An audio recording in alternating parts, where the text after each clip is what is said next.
Looking to start a podcast but don't know where to begin? Look no further. The team at Dodge Media Productions has 20 years of experience as podcast listeners and observing the industry and 8 years experience in podcast production. We can help you take your podcast from idea to fruition, and we'll make the process seamless and easy. We'll help you with everything from recording and editing to hitting the charts on Apple Podcasts. So what are you waiting for? Contact us today and let's get started. DodgeMediaProductions.com. You're listening to Dodge Movie Podcast. Your hosts are Christy and Mike Dodge, the founders of Dodge Media Productions. We produce films and podcasts, so this is a podcast about films. Join them as they share their passion for filmmaking. Welcome back, everybody, to the Dodge Movie Podcast. This is episode 144. And before we get too much into the episode, I want to thank you all for your listenership because we just recently surpassed 7,000 downloads. So that is awesome out of 144 episodes. And we couldn't get to that 7,000 number without you. So thank you very, very much. We are going to be talking about the 1995 movie Something to Talk About. So we have something to talk about. We watched it on Apple for $3.99. The director is Lasse Hallström, who also did 1993's What's Eating Gilbert Grape, 1999's Cider House Rules, and Chocolat from... Chocolat? Yes, Chocolat. Was Judi Dench in that one? Yeah. She's a national treasure. From the year 2000. It stars Julia Roberts, Dennis Quaid, Robert Duvall, Jenna Rollins, I think is how it's pronounced. Kira Sedgwick, Brett Cullen, Haley All plays Doodlebug, their daughter. And the DP was Sven Nykvist.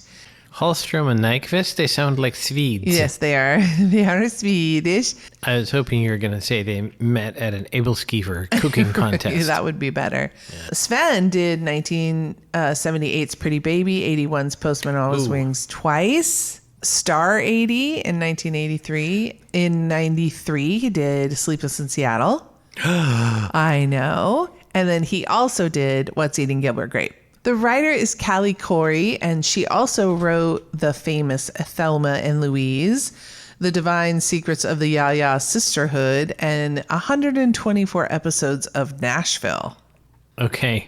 There were 124 episodes of Nashville? Yes. So is that like Grey's Anatomy? That show's still on? I don't know if it's still on. Wow, 124 episodes. That's like 6 seasons. That's a long run. Yeah, it did good. It had a lot of... And she wrote them all. Wow. Well, I don't know about all of them, but definitely 124 episodes. That's a lot of episodes of anything to write. Yeah.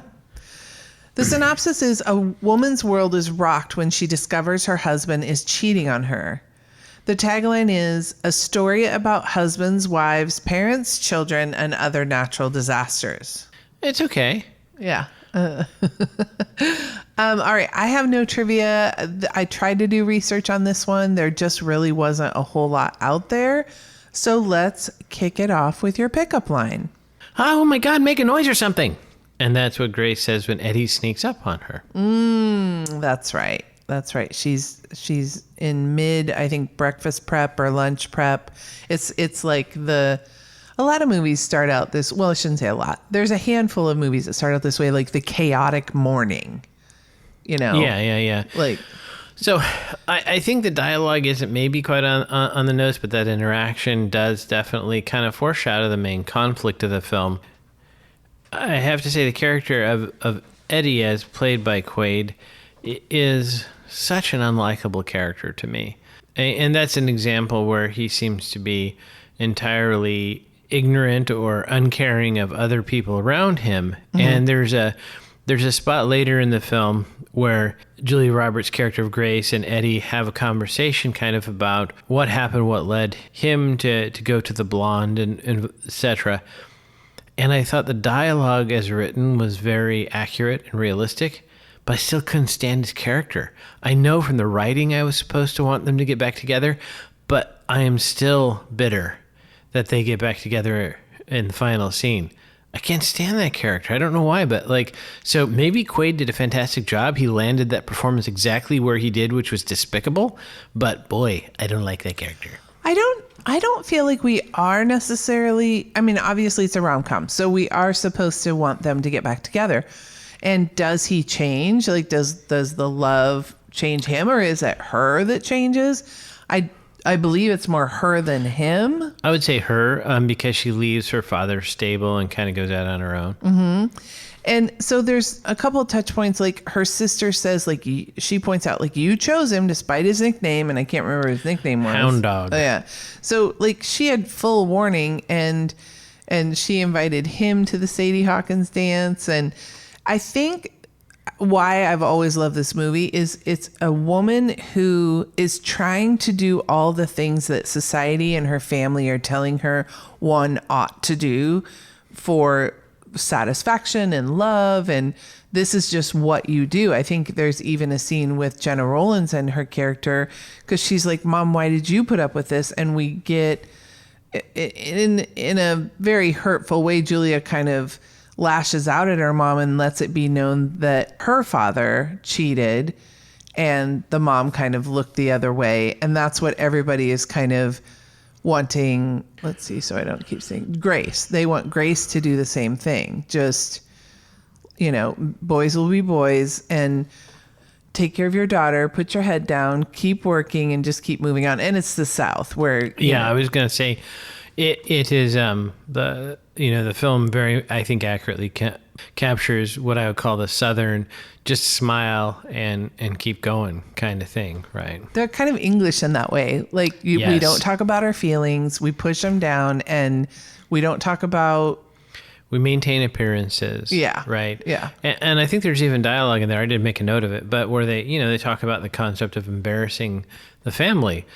Despite coming from a family unit, which is probably culturally Southern, I never got that, right?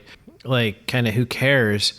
You do you. And I don't necessarily translate that to the rest of the family. Like, oh, your brother is a dope, so you're a dope. Like, no, I mean, he's your brother, but But I think there are people, and you mentioned that it seems to be very English as well in the South, where the family name is something important. And I think this film kind of captures that. And I don't know if it was intended to be this way, but I very much got a feel from the set as well as the black maid and their clothing that they were this rich kind of antebellum plantation family, that Robert Duvall's character, he did not come into this, or he didn't like make this in his lifetime. This was, a long lineage of kind of aristocracy. And so that whole thing of Grace, you have to go to the ladies' meeting and do the bake sale and this and the other. And we see that she's struggling. And I would say, I don't think it's a very good priority, because she keeps leaving Doodlebug places, forgetting to pick her up. Well, she's so frazzled. Like, she has so much on her plate of trying to appease all of these different people, to be the perfect wife, to be the perfect daughter, to be the perfect, like, stable manager. And so she's juggling so many things that, unfortunately there are some, I think they're intended to be comedic, but when you pull back, it is kind of sad right. that she just keeps forgetting her daughter. And kind of, even when she starts to quote unquote lose it, she starts doing things that are embarrassing no matter who you are, like going out and inappropriate. Like, I think we both cringed a little bit. She gets her daughter out of bed to put them both in the car to basically go stalk her husband and confront him publicly. And so how embarrassing for her, how embarrassing for the daughter. Like, it's just inappropriate for your kid to see you freak out on the street on your husband. So it's interesting you say that, because to me, the scene of her in her like nightgown and robe outside the window yelling at her husband with his girlfriend, I'd be like, yep, that's kind of about what happens, right? Oh, it looks like Grace found out about the blonde. But you're right, the kid, and I think from a writing perspective, both leaving Doodlebug behind as well as dragging Doodlebug to the bar that evening, I mean, I think that heightens it. If Grace just left her coffee on top of the car and drove off, we would see that she was frazzled, but it wouldn't have the emotional impact as leaving Doodlebug at school and driving off. Right. And the first time she does it in the opening scene of the movie, she says something like, I'm sorry I did it again. Or she says something to the fact that this isn't the first time. Yeah. What do you think? What do you make of? I was thinking about what you were saying. And if this is a family of generational wealth that has been handed down, does that make more sense why the Kara Sedgwick character, I'm stalling to scroll up for Emma Ray. Emma Ray still lives kind of at home. It's almost like an outbuilding. I mean, they've made it into a cute little cottage, but it's steps from their parents' front door. And at least I got the impression that she's the younger sister of the two, that Grace is older. Yeah, that's the feeling I got. Yeah, and Grace kind of is exemplifying all those firstborn characteristics of, following in the footsteps and being so driven and everything. But Kara Sedgwick's character, Emma Ray, she is almost like bucking is she bucking the system? She seems like she's more willing to say what she feels to kind of even to stand up to their dad, or to be the sarcastic one that is kind of saying the truth, but yet she's still living at home and she's easily in her 30s. So part of that is I consider the sassy younger sister trope, which is interesting because I didn't compare the nominal ages of the actresses, but you're right, I got the feel that Kira's character is supposed to be younger. But in a sense, she plays the role both narratively as well as in the milieu of the film of the court jester, that she's the one who can say the things that need to be said, but no one else can say. And certainly in a Southern family, I think that's a trope in and of itself, is the one kind of black sheep who is allowed to say the things that no one else can say. And that is certainly the Emma Ray character, right? And we can cover a little bit more about that in the automotive section. But yes, she's intended to be the kind of the commentator. And she even does, like, I think, so early in the film, like the first act, I think it's that first scene where Julia's driving the daughter to school. So she like forgets her, doubles back, gets her, and I think she's taking her to school. Yeah, it would make sense. Cool. Grace sees him cheating, like she sees him kissing a woman on a street corner, and the daughter doesn't. And so she goes on. And so it happens really early in the film. Like it kicks off like what we're dealing with. And when Emma Ray sees him next, she knees him in the nuts.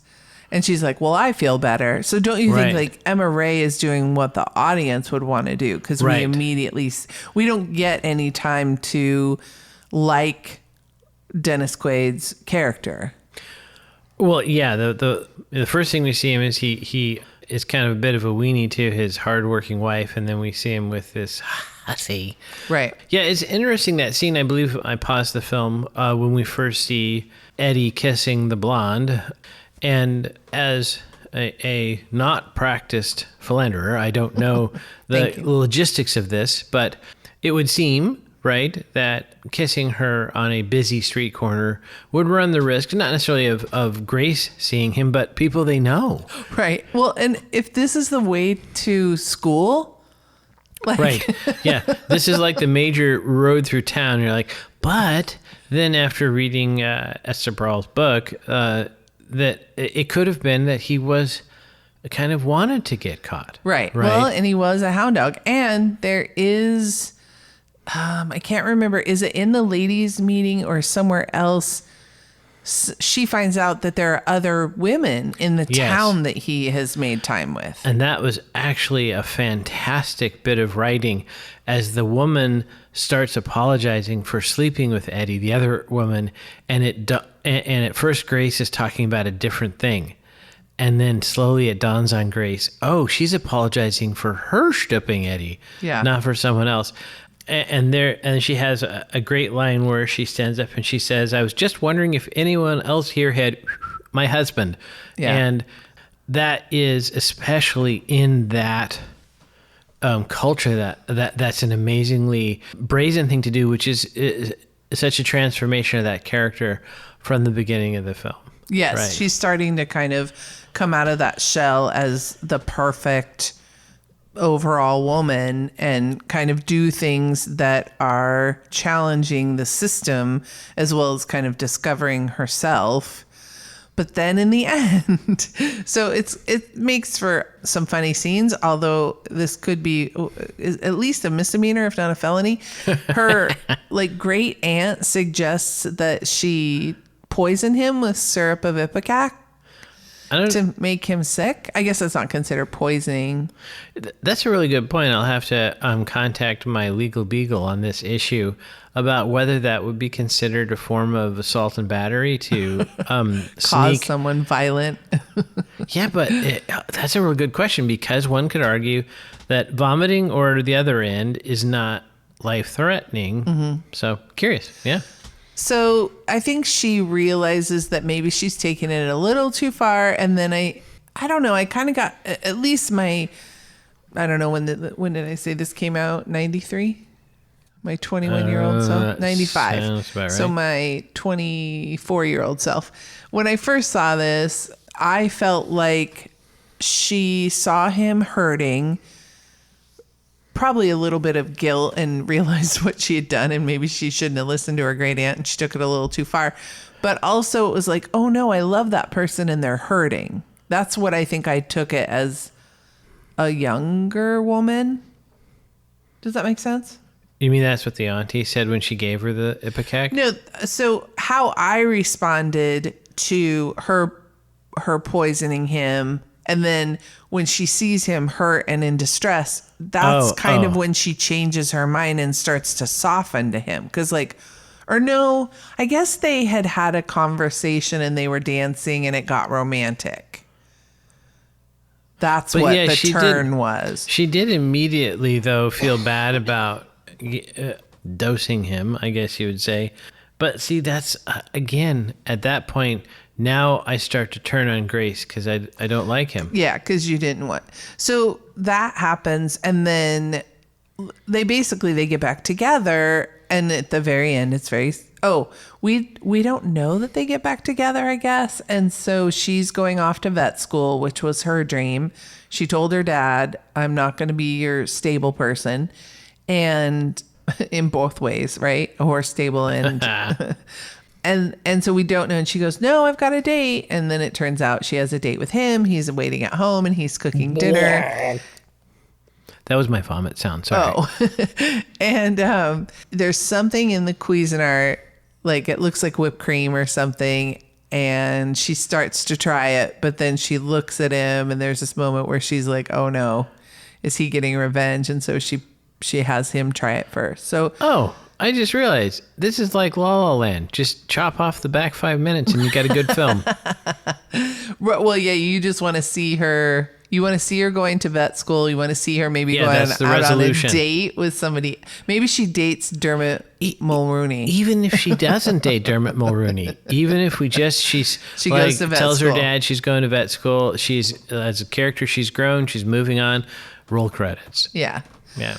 But I do think that this, I do love gray characters, and I think it can be tricky when you have, because she obviously had eyes for him when they were in college because, she asked him. And was she attracted to him because she was always the straight and narrow, did everything right, did everything everyone expected her to do, and his wild side, she wanted that? Because I just find that I tend to pick friends that are a little on the wild side, kind of, and those friends sometimes annoy you, but you know what I'm saying? No? No, you don't. So, okay. You know what I'm saying? You don't I understand agree. what you're saying. Yeah, I actually, without going too far off, but this was something as a nice guy in college that drove me nuts.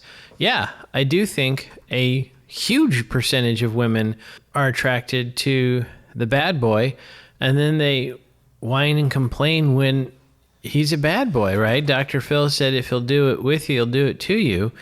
And that drove us nice guys absolutely bonkers. But yeah, that's a good insight.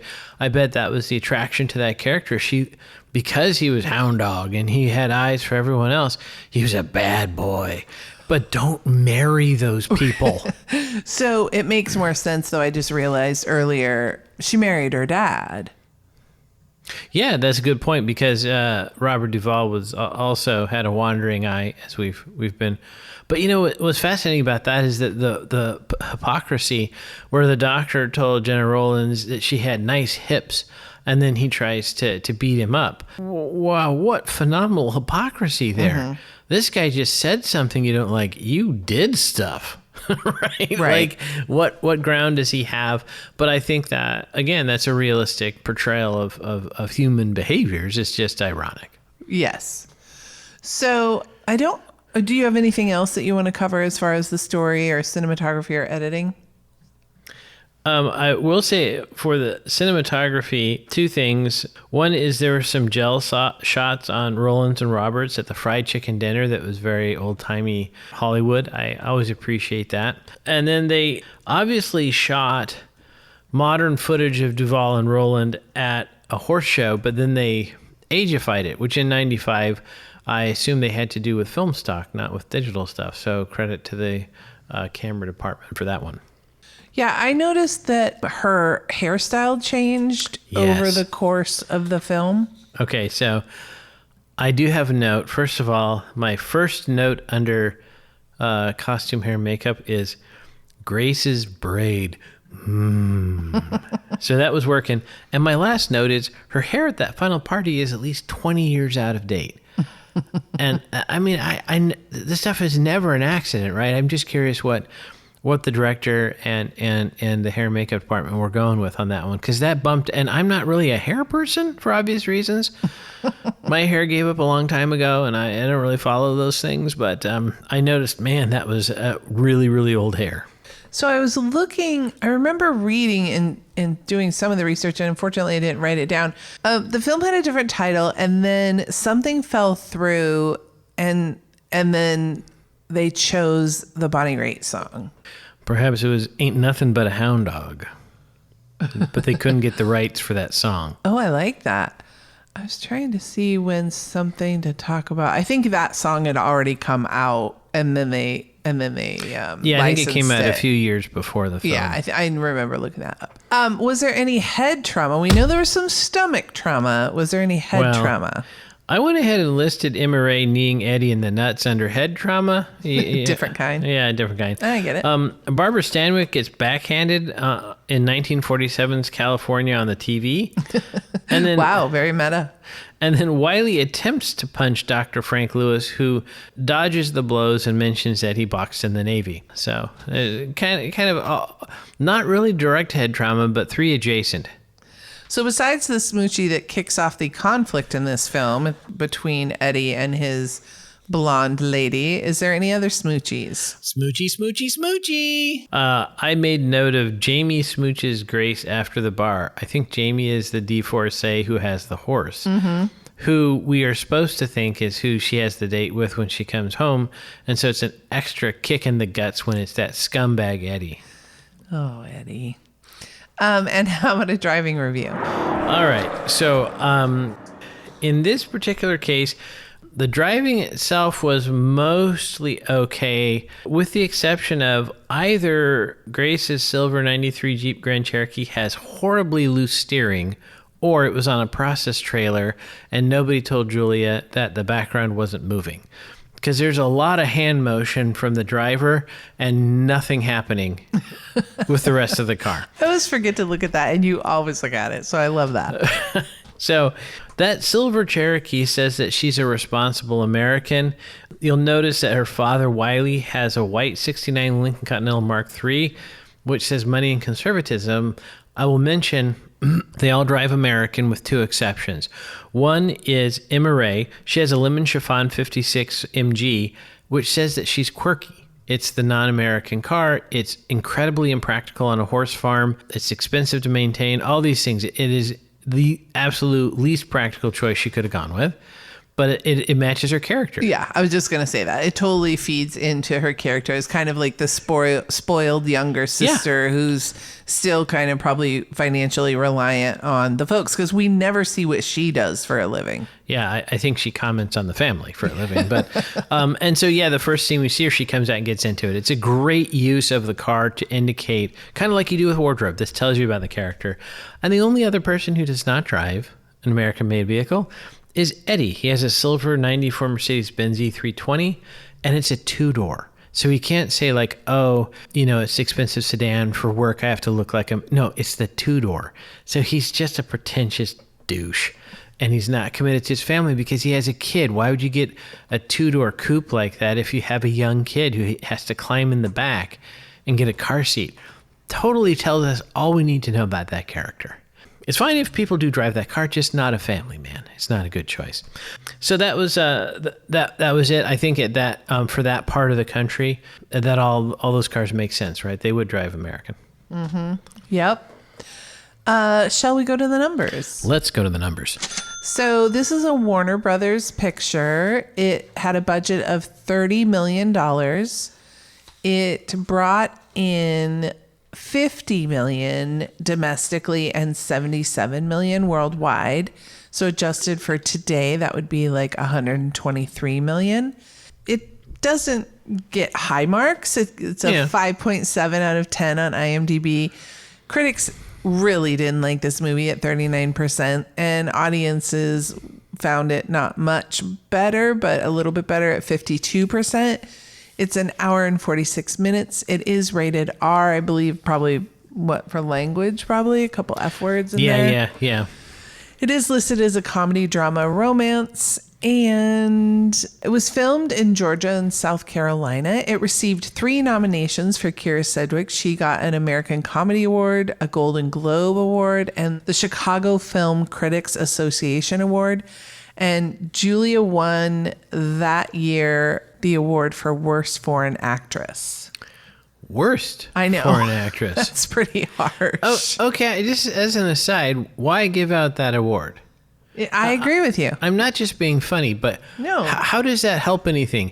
Like, does it help Julia be a better actress to get that award? Right. No, I don't think so. Everybody showed up and did their job for this film. I mean, it's this, like you said, the set is beautiful. Right. Oh, yes. With an asterisk.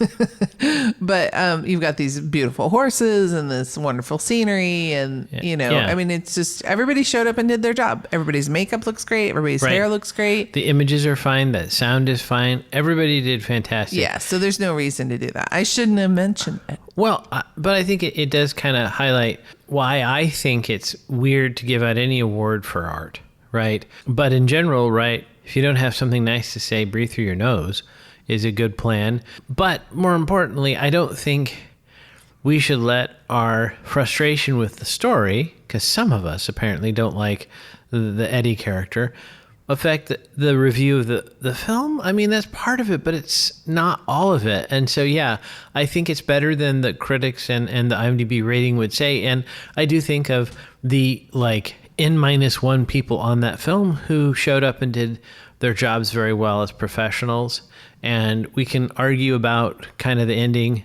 Maybe we could take the editor and the director to task, but for the most part, I would say that's not Julie Roberts' fault or even Quaid's fault, right? I mean, he was doing the part that was asked for, and like I said, apparently landed slimy scumbag very well.